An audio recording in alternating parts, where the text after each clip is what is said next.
بدلون د پولیس رادیو سلسله واره ډرامه هر پنجشنبه د شپې 8 بجې. د بدلون ډرامې په تیره برخه کې تاسې واورېدل چې ملک د اسلم څخه پیسې وغوښتې ترڅو قدوس ماما ورته په دعوه کې ملامت راولي. بل طرف ته جمال دکاندار مجید ته دا خبره وکړه چې که د خاني څخه د واده لپاره قرض پیسې وغواړي نو شاید درې کړي. اوس به دا واورو چې زبیر په خپله دیره کې ولې سرګردانه ګرځي او راګرځي. چې دا لا څنګه موبایل شو او څنګه سیمې کارت شو، هیڅ سم کار نه کوي. دې کې خو بیخي سیګنل نشته چې دا ولې هی چې اوس موبایل خراب دی او که سیمې کارت. ولکه زبیره دا څال دې راخیستی، کله د ډیرې یو سر ته ځي او کله بل سر ته. خیرت خو به وي. یاره زه خو د سیمې کارت په سیګنل پسې ګرځم، په ټولو ځایو کې کار نه کوي. حال دا چې مخکې خو داسې نه و او ته دې هم خیر یوسې چې کله مې هم په کار پسې لګلی نو درک دې بیا نه وي ورک شي. څه وکړم یاره، یو سر او سل سوداوي دي. کور ته مې د اختر لپاره لږ سودا راوړه، ما ویل وروسته به ډېر رش وي او دکانداران هم سودا قیمته خرڅوي. ځه سمه ده، خو اوس د دې موبایل غم وخوره چې ولې سیګنل نه ورکوي. موبایل کې مې فرق دی او که سیمې کارت کې ستونزه ده. ته صبر چې زه خپل موبایل راوباسم. زما سیم کارت خو پوره سیګنال ورکوي، ستا لکه چې موبایل خراب دی. ته راکړه موبایل دی. واخله، ما خو ډېر ښکته پورته کړ خو سیګنل یې را نغی. ته وګوره ګوندې کار وکړي. دا خو بیخي سیګنال نه ورکوي لکه چې سیم کارت یې خوځولی. ته صبر سیمونه یې سم کړم. څنګه شو، جوړ بشي او کنه مستري ته به وړل غواړي؟ مستري چې زه یم، مستریانو ته حاجت نشته. وړوکی کار و او دا دی جوړ شو. په خپله وګوره. دا خو رښتیا هم جوړ شو. وایم منم دې اجمله. ښه دا دې راڅخه ونه پوښتل چې زه ولې په موبایل پسې کلک نښتی وم. ښځه ته خپله واچولې، خو زما په فکر کوم ضرور کار دی ورته بند دی. ضروري که ضروري، ولې د خارج لپاره د خلکو جلبولو خبره دې هیره شوه. تکړه شه چې په ټولنیزو رسنیو کې پاڼې جوړې کو او خلک د خارج تګ لپاره را جلب کو. بیخي مو کار و روزګار خراب دی. ولا رښتیا دې ویل. ښه نو نومونه به یې څه وي؟ زما خو پارس د رڼاګانو ښار دا نوم مې خوښ دی. هغه کوم ټاور دی ایپال ټاور، هو د هغه عکس به پرې ولګوو که څنګه؟ بیخي صحیح ده. زه هم یوه پاڼه جوړوم د لندن مزې په نوم. زه به هم عکسونه پورته کوم او ته یې هم پورته کوه. وایم چې دا خلک په خارج سم عاشقان کو، بس چې د ټولو ستونزو حل ورته خارج ته تګ ښکاره شي.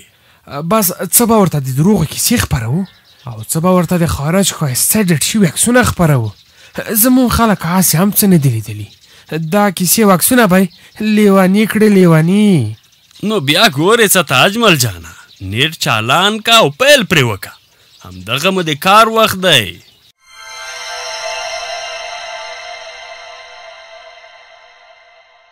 السلام علیکم جمال خانه، څه حال احوال دی؟ وعلیکم سلام ملک صاحب، ستړی مشې؟ خوار مشې، څنګه چل دی؟ روژه مو څنګه تیره شوه؟ ولا ښه وه، بده نه وه. سږ کال خو روژه ښه موسم کې وه، مخکې به ګرمي وه نو د ځینو خلکو به ماغزه خراب و او لانجې به یې کولې. هو خو د ځینو خلکو اوس هم ماغزه خراب وي، په نه خبره لانجې کوي. زه پوه نه شوم د چا خبره کوې؟ ولا حیران تا ته شم، په کلي کې اوسېږي او له کلیوالو خبر نه یې. عجیبه ده. نه یو څوک پیژنم لکه قدوس ماما، امان اکا او داسې نور. هغوی د نسوارو عملیان دي، بس لانجو ته بهانې جوړوي. حال دا چې روزه د صبر میاشت او باید انسان له صبر نه کار واخلي. ځینې خلک خوړل څښل بند کړي، نور غیبت او لانجو ته کار ووایي. خو د قدوس ماما خبره یوازې د عمل نه ده. ما مخکې هم درته ویلي و چې د اسلم نه یې سترګه نه سوځي، نو ځکه پرې داسې تیره ورځي. د کلي د یو مشر په صفت باید زه دا خبره په ډاګه کړم چې قدوس ماما د اسلم سره ظلم کوي ظلم. خو ماته چې څومره معلومه شوي نو یو ځل اسلم وهل خوړلي او بل ځل بیا قدوس ماما وهل شوی، مطلب برابر شول. اوس باید نور لاس واخلي. اصل کې قدوس ماما ورته خدای ووهه، کنه نو هغه خو اسلم ته دا میخی و. زه پوه نه شوم څنګه دا مې ورته ایښی و؟ دا مې ورته داسې ایښی و چې د دواړو په پوله لانجه وه، او که رښتیا درته ووایم نو پیل خو هم قدوس ماما کړی و چې خپل طرف ته پوله یې وهلې وه، تر څو اسلم خپل ځمکه کې پولې ته نوره ځمکه پرېږدي. ایسته خبره ورانه شوه، لانجه ترې جوړه شوه او هماغه و چې اسلم پکې وهلو خوړل. کا نو خبره دا وه، خو د قدوس ماما دام دلته کوم یو؟ د دام خبره خو لا پاتې ده. دا مې ورته داسې کېښود چې پوله یې واخیسته، په خپل پټي کې یې جوړه کړه او بیا یې دعوه وکړه چې دا کار اسلم کړی دی. نو اوس ته ووایه چې ملامت څوک دی؟ که دا خبره وي نو بیا قدوس ماما په رښتیا هم ظلم کوي. او د دې ظلم وجه دا ده چې اسلم میرات دی، نارینه اولاد نه لري، نو بس په یو بانه نه په یو بانه یې ختمول غواړي. د قدوس ماما سره باید خبره وکړو او له دې ظلم نه باید منع کړو. دا کبر کې راځي او کبر یوازې الله تعالی سره ښایي. بس دغسې خبرې دي جمال خانه، همدې ته راغلم مانې چې تا هم خبر کم چې قدوس ماما داسې ظلم روان کړی دی او باید مخه یې ونیول شي. سمه ده، په دې هکله به سره راغونډ شو او خبره به پرې وکړو. راغونډېدل خو ځکه پرې پکار دي چې هسې نه د کوم یو زړه ډېر تنګ شي او کوم غاټ قدم پورته نه کړي.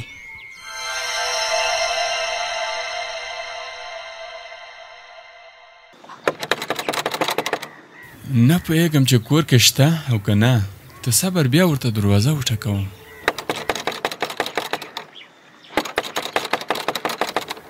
څوک یې؟ دا دی درغلم، څه پوه شوې؟ زه یم مجید، تا سره مې لږ کار دی.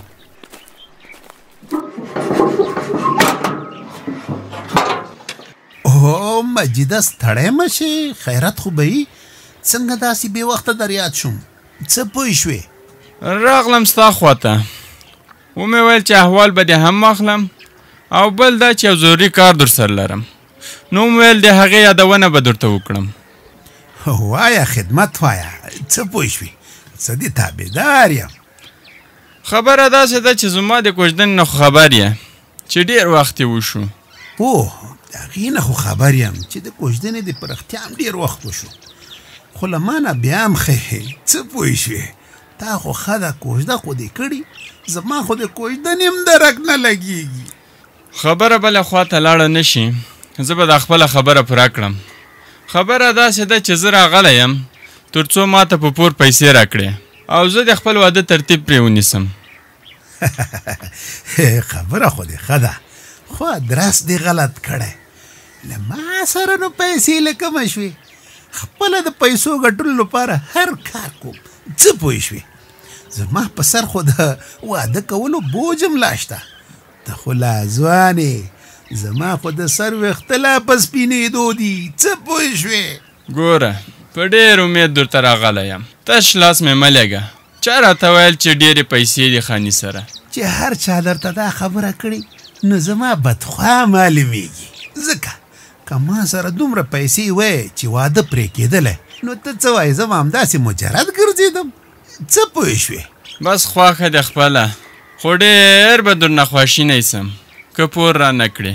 خدای دې مه خفه کوه، په بخښنې سره چې زه پیسې نه لرم، چېرته بل چا نه پیسې وغواړه که نه. څه پوه شوې؟ کلي کې څوک دومره پیسې لري او څوک یې چې لري هغه لکه ستا ټول بخیلان دي. وهلکه مجیده، یو بل کار نه کې، راځه چې د چا سره خبره درته وکړم تر څو خارج ته دې ولیږو. په 5-6 میاشتو کې به دومره پیسې راوړي چې بیا به د خر غوټ هوټل کې واده وکړي، ټول تربوران به درنه سوځي. څه پوه شوې؟ ښه، نو ته وایه چې خارج کې دومره پیسې دي؟ وا زما ساده مجیده، خلکو پکې مزې وکړې او ته خبر هم نه، او زما هم زړه دی چې لاړ شم او پیسې وګټم. ایله خو به د خاني نه خان محمد خان شم. څه پوه شوې؟ چې داسې ده نو بیا خبره وکړه چا سره، زه تیار یم. نو تیاری خو هسې نه کېږي، په تګ پیسې لګېږي او ښې ډېرې لګېږي. څه پوه شوې؟